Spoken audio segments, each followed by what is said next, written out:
सभी को प्रणाम। विषय हिंदी, वाचनकार रेशमा, कैम्ब्रिज विद्यालय। तो आज हम समास के बारे में जानकारी प्राप्त करेंगे। व्याकरण भाग का समास है, इसके बारे में हम आज जानकारी प्राप्त करेंगे। समास की परिभाषा है परस्पर संबंध रखने वाले दो या दो से अधिक शब्दों के मेल को समास कहते हैं। सरल शब्द में कहेंगे तो दो शब्द को संक्षिप्त करने, नए शब्द बनाने की प्रक्रिया को समास कहते हैं। जैसे जेब जमा घड़ी बराबर है जेब घड़ी, यानी जेब घड़ी का समस्त पद इस प्रकार के बनने वाले को समस्त पद कहते हैं। यानी यहाँ जेब जमा घड़ी बराबर है जेब घड़ी, इसको हम समस्त पद कहते हैं।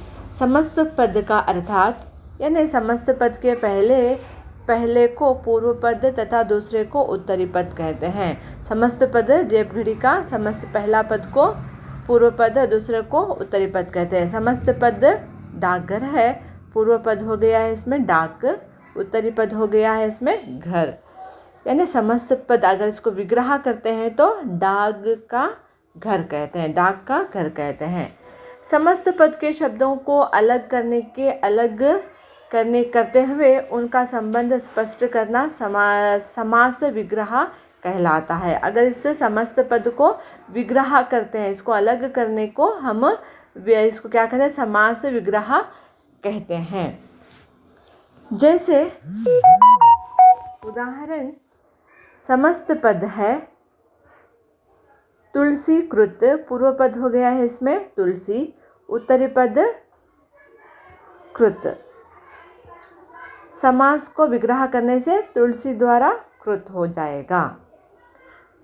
यानी कमल नयन, कमल पूर्व पद हो गया है, नयन उत्तरी पद हो गया है, विग्रह करने से कमल जैसे नयन बन जाएगा। वैसे ही समास के कुल मिलाकर 6 भेद हैं। तत्पुरुष समास, द्वंद्व समास, द्विगु समास, कर्मधारय समास, बहुव्रीहि समास, अव्ययभावी समास। 6 भेद हो गए हैं। इन्हीं के 6 भेदों में से अब हम तत्पुरुष समास के बारे में जानकारी प्राप्त करेंगे। इस समास में दूसरा पद प्रधान होता है। इस समास में दूसरा पद है, उत्तरी पद है, वह प्रधान हो जाता है। जैसे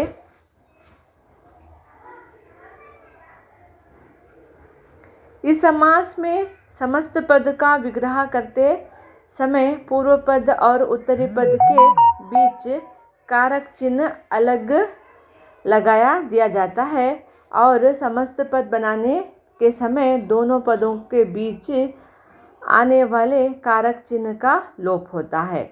उदाहरण के लिए अब जो समस्त पद होता है इसको विग्रह करने के जिसमें कारक को भी उपयोग किया जाता है। जैसे उदाहरण के लिए यानी जन्म रोगी, जन्म से रोगी, यानी इसको अगर हम विग्रह करते हैं तो जन्म से रोगी, यह से जो है इसमें जो है कारक चिन्ह है, इसमें कारक चिन्ह का प्रयोग किया जाएगा। से जो है इसका कारक चिन्ह है, जन्म से रोगी। अगर हम इसको समस्त पद बनाएंगे तो से जो है लोप हो जाएगा, जन्म रोगी हो जाएगा। वैसे ही स्वर्ग को प्राप्त, अगर समस्त पद बनाएंगे तो को जो है लोप हो जाएगा, स्वर्ग प्राप्त हो जाएगा। यानी यह को का लोप होता है, उसको हम अगर हम लिखते हैं तो समस्त पद लिखते हैं तो स्वर्ग प्राप्त हो जाएगा। वैसे ही डाक घड़ी, डाक यानी डाक घड़ी जो है एक समस्त पद है, इसको हम विग्रह करके लिखते हैं तो डाक के लिए घड़ी। जब हम समस्त पद बनाएंगे तो के लिए यानी लोप हो जाएगा।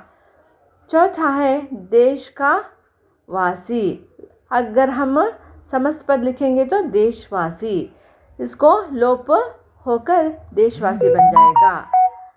आप बीती, आप पर बीती, जब इसको समस्त पद लिखेंगे तो पर जो है लोप हो जाएगा। तो अब हम द्वंद्व समास के बारे में जानकारी प्राप्त करेंगे।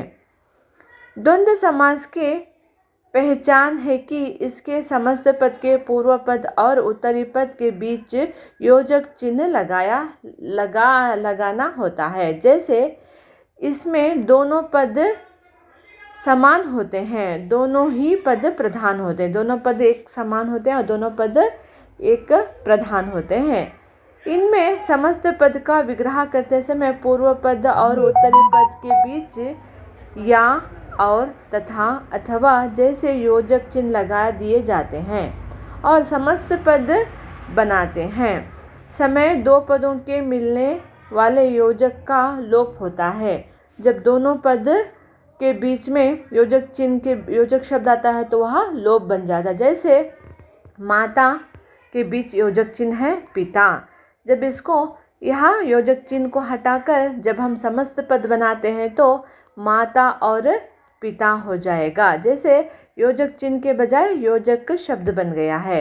राम और रात और दिन, यहाँ पे योजक शब्द को हटाकर समस्त पद बनाएंगे तो अगर हम रात और दिन यानी यहाँ पे योजक चिन्ह आ गया है।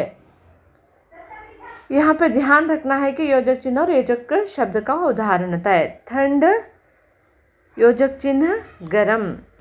अगर हम इसको विग्रह करके लिखते हैं तो ठंड और गरम, इसमें योजक चिन्ह आ जाएगा। दाल और चावल, दाल योजक चिन्ह चावल।